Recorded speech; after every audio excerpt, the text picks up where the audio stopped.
If you have bad rating like this, and also if you want to hide likes and dislike count, I will show you how.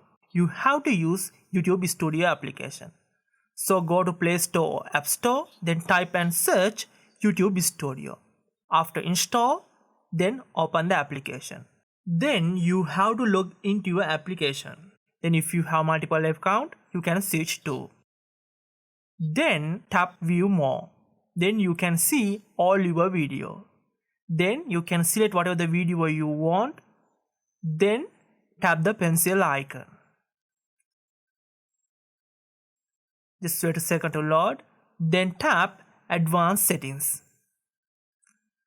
Then you can see there is option user can view ratings for this video. Then tap the toggle switch to turn it off. Now tap save. Now tap YouTube icon. Then you will come to the previous window. Let's close the YouTube application first. Again come to YouTube Studio or play your video again. Then you can see like and dislike count is hidden. That's it. Thanks for watching. See you soon.